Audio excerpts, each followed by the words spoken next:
السلام علیکم ورحمۃ اللہ وبرکاتہ۔ الحمد للہ وکفی والسلام علی عباده الذین اصطفی، اما بعد، اعوذ باللہ من الشیطان الرجیم، بسم اللہ الرحمن الرحیم۔ وَلَهُ الْكِبْرِيَاءُ فِي السَّمَاوَاتِ وَالْأَرْضِ، صدق اللہ العظیم۔ وقال النبی صلی اللہ علیہ وسلم: لا يؤمن احدكم حتى يكون هواه تبعا لما جئت به، او كما قال علیہ السلام۔ اللهم صل على سيدنا محمد وعلى آل سيدنا محمد وبارك وسلم۔ اللہ تعالیٰ نے آسمان و زمین کو پیدا فرمایا ہے، یہ کائنات کو وجود بخشا ہے۔ قرآن کریم میں بہت سی جگہوں پر کائنات کا تذکرہ کرتے ہوئے اللہ تعالیٰ نے ایک دعوت دی ہے کہ اس کائنات میں غور و فکر کی جائے۔ یتفکرون فی خلق السماوات والارض، کہ جو ایمان والے ہوتے ہیں وہ جب اللہ کی مخلوق میں، آسمان و زمین کے نظام میں غور و فکر کرتے ہیں تو یہ کہہ اٹھتے ہیں: ربنا ما خلقت ھذا باطلا، اے ہمارے رب، تو نے جو یہ نظام بنایا ہے یہ یوں ہی نہیں بنایا ہے، کوئی عبث اور لغو نہیں ہے، بلکہ کائنات کی ہر چیز، ذرہ ذرہ، جبرائیل سے لے کر چونٹی تک، یہ در حقیقت تیری قدرت کی شاہکار ہے۔ مخلوق کی عظمت سے خالق کی عظمت پہچانی جا سکتی ہے۔ اللہ تعالیٰ نے اسی لیے کائنات میں غور کرنے کا حکم دیا ہے کہ ہم مخلوق کو جاننے والے بنے، کائنات میں غور و فکر کر کے ہم اس اللہ پر، اس رب پر، اس درجے کا ایمان اور یقین رکھنے والے بنے، اور یہ ایمان رکھے، یہ یقین رکھے کہ اللہ کی ذات بہت بڑی ہے۔ وَلَهُ الْكِبْرِيَاءُ فِي السَّمَاوَاتِ وَالْأَرْضِ، اسی کے لیے بلند و برتری ہے آسمانوں میں اور زمینوں میں۔ نماز شروع کرنے سے پہلے ہم اللہ اکبر کہتے ہیں، تکبیر تحریمہ کہی جاتی ہے اس کو۔ تو یہ اللہ اکبر، جس کا مطلب یہ ہوتا ہے کہ اللہ سب سے بڑے۔ تو اللہ کتنے بڑے ہیں، سب سے بڑے کیسے ہیں، یعنی خالق کے علاوہ جو مخلوق ہے اس مخلوق کی کیا حد ہے، اس لیے کہ خالق کی کوئی حد ہو ہی نہیں سکتی۔ تو مخلوق کی حدوں کو اور مخلوق کو ہمیں جاننا ہوگا قرآن اور احادیث کی روشنی میں، اور آج کے تحقیق اور ٹیکنالوجی کے زمانے میں یہ ہمارے لیے ایک دعوت ہے، ایک پیغام ہے کہ ہم اللہ کی بنائی ہوئی دنیا اور اللہ کی بنائی ہوئی کائنات کو سمجھیں۔ جی ہاں، کتنی بڑی دنیا اللہ تعالیٰ نے بنائی ہے، اور دنیا کا کتنا حصہ ہمارے سامنے فقط ہے، اور کتنا حصہ وہ ہے جو اب تک ہماری نظروں سے اور ہماری تحقیقات سے اوجھل ہے۔ اسی لیے ناسا کی جو رپورٹ جو اس سلسلے میں تگدور کرتے رہتی ہے، تو اس رپورٹ کے مطابق 97% یہ پوری کائنات میں اندھیرا ہی اندھیرا، صرف 3% اجالا ہے، جس اجالے میں جو چیزیں ریسرچ سے سامنے آ رہی ہیں اور مطالعے سے سامنے آ رہی ہے وہ صرف 3% ہے، وگرنہ 97% اوجھل ہے، اندھیرا ہے، پتہ نہیں کیا ہے وہاں۔ اور اس 3% کا حال یہ ہے، اللہ اکبر کبیرہ، کہ جو سب سے قریب اس زمین سے جو قریب ہے وہ کیا ہے بھائی؟ چاند ہے. اور چاند ہماری زمین سے کتنی کلومیٹر کے فاصلے پر ہے؟ ابھی تحقیق جو چلی اور ابھی جو اس ملک کا ایک اچھا خاصا رول ظاہر ہوا الحمدللہ کہ 3,84,000 کلومیٹر کے فاصلے پر یہ چاند موجود ہے، جو سب سے قریب 3,84,000 کلومیٹر کے فاصلے پر. اور یہ سورج ہماری زمین سے کتنے کلومیٹر کے فاصلے پر ہے؟ اللہ، ایک تحقیق کے مطابق 15 کروڑ کلومیٹر کے فاصلے پر سورج ہے. کتنے کلومیٹر کے فاصلے پر؟ 15 کروڑ کلومیٹر کے فاصلے پر سورج ہے. اور اس سورج اور اس زمین کا کیا تناسب ہے؟ اللہ اکبر. اس سورج اور اس زمین کا تناسب یہ پیش کیا گیا ہے کہ اس سورج کے اندر ہم جس زمین پر رہتے ہیں ایسی زمینیں کتنی ہو سکتی ہے اس سورج کے اندر. تو اس سلسلے میں یہ بات پیش کی گئی ہے کہ ایک سورج کے اندر 13 لاکھ زمین سما سکتی ہے. کتنی؟ ہم نے پوری زمین گھومی بھی ہے کیا؟ ہاں، اللہ اکبر کبیرہ. ایک سورج کے اندر 13 لاکھ زمینیں سما سکتی ہے. تو سوچئے سورج کتنا بڑا ہو، کتنا بڑا یہ سورج ہو. اور یہی سورج حدیث میں آتا ہے، امام احمد رحمہ اللہ نے مسند احمد نے حدیث ذکر کی ہے کہ یہ بھی اللہ کی مخلوق ہے. سورج بھائی یہ خالق نہیں ہے، یہ مخلوق ہے. اور یہ سورج طلوع ہونے سے پہلے نبی کریم صلی اللہ علیہ وسلم نے بتلایا. ایک موقع پر بیٹھے ہوئے تھے، حضرت ابو ذر رضی اللہ تعالیٰ عنہ سے خطاب کرتے فرمایا کہ ابو ذر جانتے ہو جب سورج غروب ہوا تو یہ سورج کہاں گیا ہے؟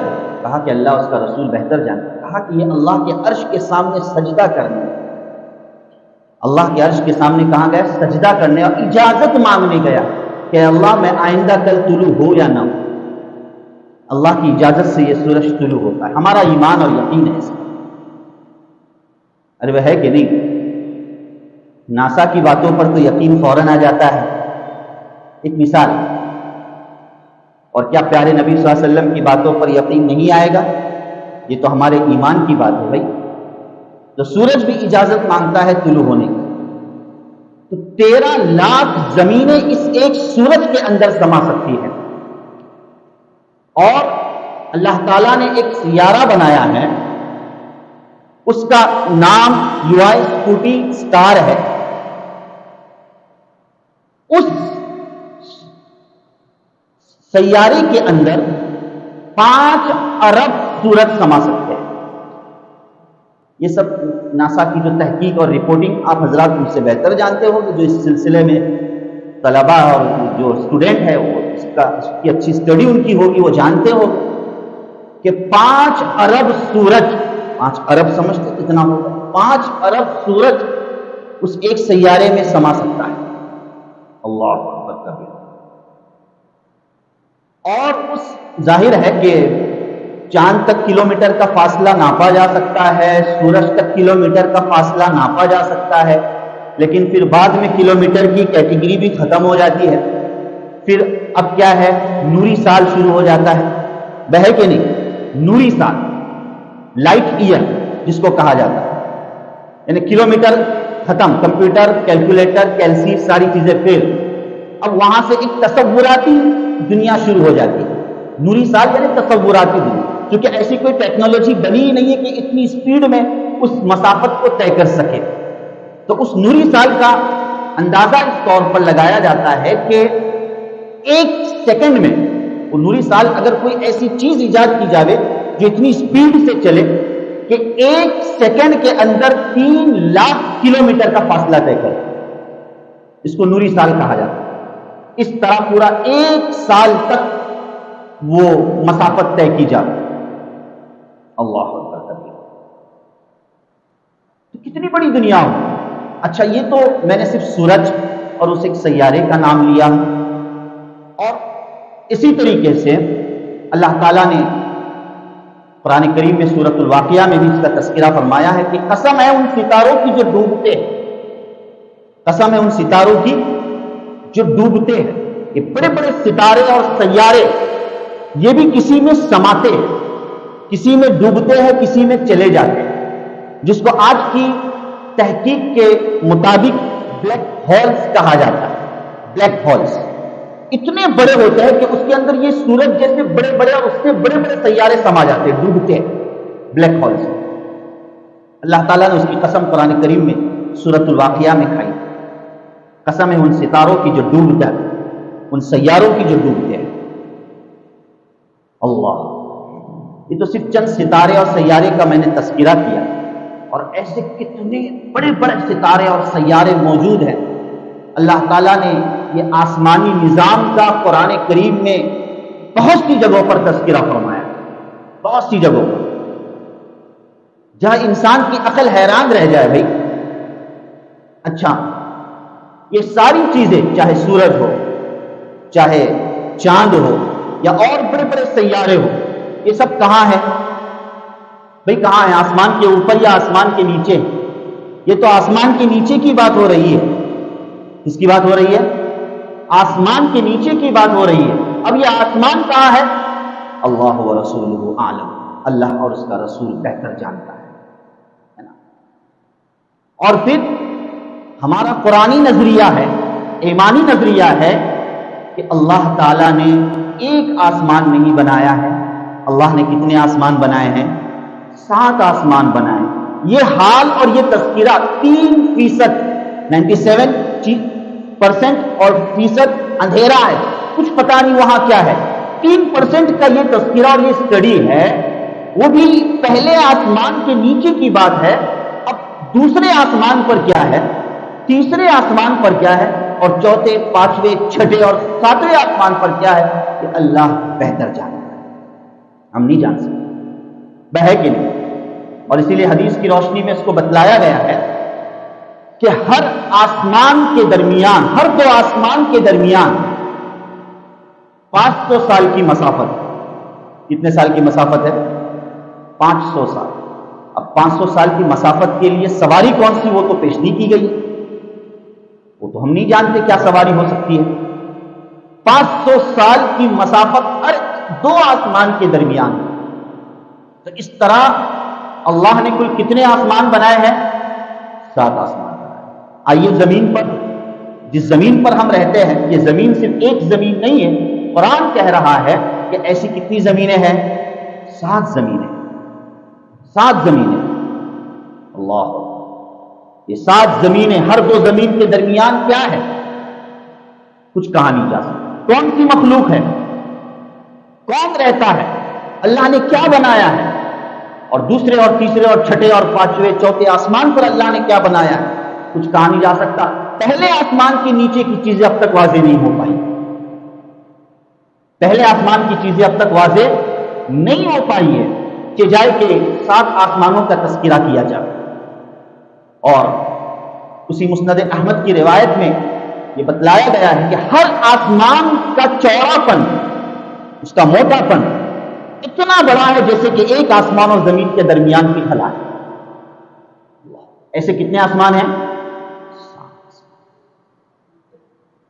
7 آسمان۔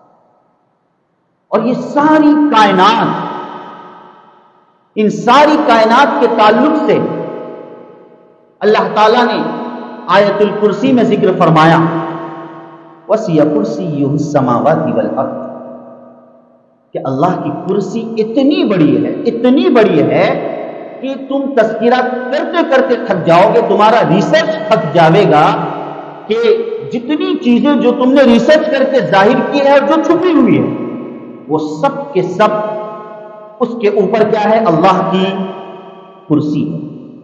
کیا ہے بھائی؟ اللہ کی کرسی۔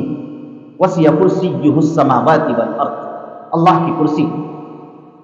اور پیارے نبی صلی اللہ علیہ وسلم نے اس کرسی کی مثال دی ہے حدیث میں کہ اللہ کی کرسی کے مقابلے میں ساری کائنات کی مثال ایسی ہے، اللہ کی کرسی کے مقابلے میں ساری کائنات کی مثال ایسی ہے جیسے ایک چٹیل میدان اور ایک صحرا ہو، ریگستان، بڑا ریگستان ہو، بڑا صحرا ہو، اور اس میں ایک چھوٹی سی انگوٹھی پڑی ہوئی ہو۔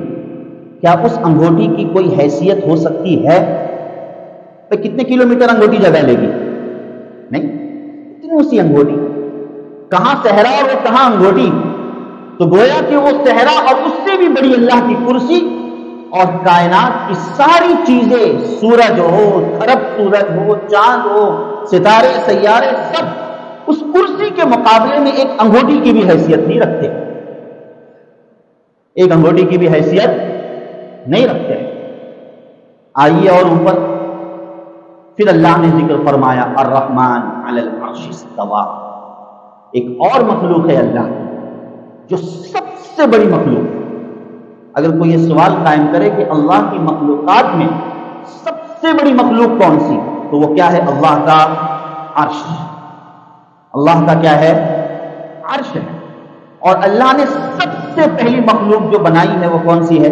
عرش۔ اس وقت آسمان اور زمین بھی نہیں تھا، اس وقت کیا ہے؟ آسمان اور زمین بھی نہیں تھا۔ اس موقع پر اللہ تعالیٰ نے عرش کی مخلوق کو بنایا، عرش کو بنایا۔ اچھا، اس عرش اور کرسی کا کیا تناسب ہے؟ ابھی آپ کے سامنے کائنات اور کرسی کا تناسب پیش کیا گیا حدیث کی روشنی میں۔ اب یہ کہ اس کرسی اور عرش کا کیا تناسب ہے؟ کہا وہی تناسب ہے جو کرسی اور پوری مخلوق کا تناسب ہے۔ نبی کریم صلی اللہ علیہ وسلم نے ذکر فرمایا وہی کہ جیسے صحرا میں ایک انگوٹھی پڑی ہوتی ہے، اس کی کوئی حیثیت نہیں ہوتی ہے، اسی طریقے سے اللہ کے عرش کے سامنے اللہ کی کرسی اس انگوٹھی کے مثل ہے۔ اللہ کے عرش کے سامنے اللہ کی کرسی اس انگوٹھی کے کیا ہے؟ مثل ہے۔ بھئی کرسی اور عرش یہ جو ہم بار بار کہہ رہے ہیں، قرآن کریم نے متعدد دفعہ اس کا تذکرہ فرمایا ہے۔ اللہ جسم سے پاک ہے، اللہ مکان سے پاک ہے، اللہ زمان سے پاک ہے، اللہ کا کوئی جسم نہیں، لا جسم لہ ولا مکان لہ۔ انسان کو ضرورت ہوتی ہے کرسی کی، انسان کو ضرورت ہوتی ہے کسی بیٹھک کی، اللہ ان ساری چیزوں سے پاک ہے، مگر اللہ نے اپنی عظمت کے لیے ان چیزوں کو بنایا۔ اللہ نے اپنی عظمت اور کبریائی اور بڑائی کے لیے ان چیزوں کو بنایا۔ اللہ ان چیزوں کے لیے محتاج نہیں ہے۔ کتنا بڑا اللہ کا عرش ہوگا؟ اللہ، اس عرش کو فرشتے تھامے ہوئے ہیں، 4 فرشتے، اور قیامت کے دن اور مزید 4 کا اضافہ کر کے 8 فرشتے اس اللہ کے عرش کو تھامے ہوئے ہیں۔ بس سمجھ اللہ کے عرش کو کیا کیے ہیں؟ تھامے ہوئے۔ نبی کریم صلی اللہ علیہ وسلم نے فرمایا کہ مجھے اجازت دی گئی ہے کہ حاملین عرش کو اٹھانے والے فرشتوں کی میں وضاحت کروں کہ وہ کتنے بڑے ہیں۔ تو نبی کریم صلی اللہ علیہ وسلم نے فرمایا مجھے اس بات کی اجازت دی گئی ہے کہ میں بتاؤں کہ ان میں سے ایک فرشتے کی کان کی لو سے لے کر کندھے تک کا جو فاصلہ ہے، ارے بھئی یہ کان کی لو کنارہ ہے اور یہ کندھا، کتنا فاصلہ ہوتا ہے انسان کا؟ تو کہا کہ اس فرشتے کے کان کی لو سے لے کر کندھے تک کے درمیان کا فاصلہ 700 سال کی مسافت کے بقدر۔ کتنے 100 سال کے؟ اللہ، 700 سال کی مسافت کے بقدر ہے۔ ایسے بڑے بڑے فرشتوں نے اللہ کے عرش کو تھاما ہے۔ اللہ کے عرش کو کیا کیا ہے؟ الذین یحملون العرش، جو اللہ کے عرش کو پکڑے ہوئے ہیں، تھامے ہوئے ہیں، یسبحون بحمد ربہم، اپنے رب کی کبریائی، تعریف، ثنائی پیش کر رہے ہیں۔ یسبحون بحمد ربہم، یہ 8 فرشتے، اتنا بڑا اللہ کا عرش ہے۔ ایک روایت میں آتا ہے کہ اس عرش کے ایک کونے میں، کیا بتایا، اس عرش کے ایک کونے میں ایک سمندر ہے۔ کیا ہے؟ ایک سمندر ہے۔ اس سمندر کی جو موج ہے، موج سمجھتے ہیں؟ لاٹ جو آتی ہے، اس موج کی لمبائی آسمان اور زمین کے مابین ہے۔ اس موج کی لمبائی آسمان و زمین کے مابین ہے۔ اور حدیث میں یہ بھی ہے کہ بھئی اللہ کا جو عرش ہے اس عرش سے نہریں بہتی ہے جو جنت تک پہنچتی ہے۔ اللہ کے عرش میں نہریں ہے جو نہریں کہاں پہنچتی ہے؟ جنت تک پہنچائی جاتی ہے۔ معلوم ہوا کہ جنت کی نہروں کا کنیکشن اللہ کے عرش سے ہے۔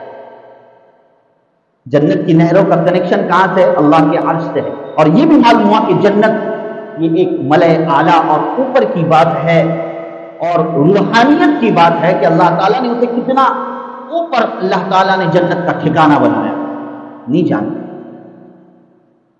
لیکن پھر بھی یہ عرش کی اتنی بلندی پیش کی گئی کہ دنیا کی ساری مخلوقات میں سب سے بڑا کیا ہے؟ اللہ کا عرش ہے، سب سے بڑی مخلوق ہے اللہ کا عرش۔ لیکن بہرحال وہ کیا ہے؟ کیا ہے؟ وہ مخلوق ہے، وہ مخلوق ہے۔ اس مخلوق کا بھی کوئی ایک خالق ہے، اس مخلوق کا بھی کوئی ایک کیا ہے؟ خالق ہے۔ جب اللہ کی سب سے بڑی مخلوق کا یہ حال ہے کہ کتنی بلند اور کتنی بڑی ہے مخلوق، تو اللہ کی بلندی کا ہم تصور نہیں کر سکتے، اللہ کی کبریائی کا، اللہ کے بڑے پن کا ہم تصور نہیں کر سکتے کہ اللہ کی ذات کتنی بڑی ہے۔ یہ ہے اللہ اکبر، یہ ہے اللہ اکبر۔ اللہ سب سے بڑے۔ یہ نہ کہیے گا کہ اللہ زمین سے بڑے ہے یا آسمان سے بڑے ہے، نعوذ باللہ من ذالک۔ اللہ کا کوئی تناسب نہیں ہے۔ کیا اللہ زمین سے بڑے؟ ایسی بات بولی جا سکتی ہے؟ اللہ آسمان سے بڑے بولی جا سکتی ہے؟ یہ تو کوئی تناسب ہی نہیں ہے، کوئی اس کا مقابل ہی نہیں۔ اللہ سب سے بڑے، اس بلند و برتر ذات کی ہم مخلوق ہے اور اس پر ہمارا ایمان ہے اور اس پر ہمارا یقین ہے۔ جبھی ہم اللہ تعالیٰ کی بلندی کبریائی کا تصور یہ کرے مخلوق میں غور کر کے، اللہ کی ذات میں غور کر کے نہیں۔ حدیث میں منع کیا گیا ہے کہ اللہ کی ذات میں غور نہ کیا، ہاں اللہ کی مخلوق میں غور کرے، کتنی اللہ کتنی بڑی اللہ کی مخلوق ہے، تو اللہ کتنے بڑے ہو۔ لیکن اتنے بڑے ہونے کے باوجود اللہ کی رحمت اس طرح سے جوش مارتی ہے کہ اللہ قرآن میں ذکر فرماتے ہیں وَرَحْمَتِي وَسِعَتْ كُلَّ شَيْءٍ، کہ ٹھیک ہے عرش بھی بڑا ہے، کرسی بھی بڑی ہے، سب بڑا ہے، مگر وَرَحْمَتِي وَسِعَتْ كُلَّ شَيْءٍ، کہ سب میری رحمت کے اندر داخل ہو۔ میری رحمت سب سے بڑی ہے، میری رحمت سب سے بڑی ہے بھائی۔ اسی لیے اللہ کی ذات، اللہ اتنی بلند و برتر ہونے کے باوجود اللہ کہہ رہے انسانوں سے وَنَحْنُ أَقْرَبُ إِلَيْهِ مِنْ حَبْلِ الْوَرِيدِ، کہ ہم تو تمہاری شہرگوں سے بھی زیادہ قریب ہیں۔ أَيْنَمَا كُنْتُمْ هُوَ مَعَكُمْ، تم جہاں کہیں رہو اللہ تمہارے ساتھ، اللہ تمہارے ساتھ۔ تو بہرحال یہ اللہ کی کبریائی، یہ اللہ کی بلندی، اس کا ہمیں تصور کرنا چاہیے۔ کائنات میں جو چیزیں ہیں اسے ہمیں اس کا ریسرچ کرنا چاہیے، اس کا مطالعہ کرنا چاہیے۔ خود قرآن دعوت دیتا ہے، یہ کسی ناسا کمپنی کا اور کسی اور لوگوں کا یہ موضوع نہیں ہے فقط، یہ تو ہم مسلمانوں کا موضوع ہے، یہ تو ہم ایمان والوں کا ٹاپک ہے، ہم مسلمانوں کا موضوع ہے۔ ہمیں اس میں غور کرنا چاہیے کہ اللہ کائنات کی کتنی چیزیں جو چھپی چھپی ہوئی اللہ تعالیٰ نے اب تک ظاہر بھی نہیں کی ہے، واضح بھی نہیں کی اللہ تعالیٰ، ہمارا اس پر ایمان اور اس پر یقین ہے۔ اور ہمارا یقین ہے کہ اللہ تعالیٰ اس جنت میں ہمیں داخل فرماوے گے جس جنت الفردوس کی چھت کیا ہے؟ اللہ کا عرش ہے۔ اس جنت الفردوس کی چھت کیا ہے؟ اللہ کا عرش ہے۔ اللہ تعالیٰ، اسی لیے حدیث میں آتا ہے کہ جب جنت مانگو تو کیا مانگو؟ جنت الفردوس۔ اللہ سے جنت الفردوس مانگو، جو سب سے بڑا جنت کا ٹھکانہ ہوگا کہ اس کی چھت اللہ کا عرش ہو، اللہ کا عرش۔ اللہ تعالیٰ اپنی کبریائی اور اپنی بلند و برتری پر ایمان مزید رکھنے کی توفیق نصیب فرمائے، اور یہ کہ اللہ تعالیٰ ہمیں ہمیشہ اپنے ہی سامنے جھکنے والا بنائے، کہ ہم اس رب کے سامنے جھکتے، یہ فخر ہے۔ ایسے راستے کے پڑے ہوئے افراد اور چیزوں کی طرف ہم اپنی جبیں اور اپنا سر ہرگز نہیں جھکائیں گے۔ ہم جھکائیں گے تو اسی ذات کے سامنے سر جھکائیں گے جس کے سامنے عرش جیسی مخلوق جھکی ہوئی ہے، جس کے سامنے عرش جیسی مخلوق جھکی ہوئی ہے۔ یہ ہمیں فخر ہے کہ ہم اللہ ہی کے سامنے سر جھکاتے ہیں، اور اللہ قیامت تک اور مرنے تک اپنے ہی سامنے جھکنے کی توفیق نصیب فرمائے۔ آمین یا رب العالمین۔ وآخر دعوانا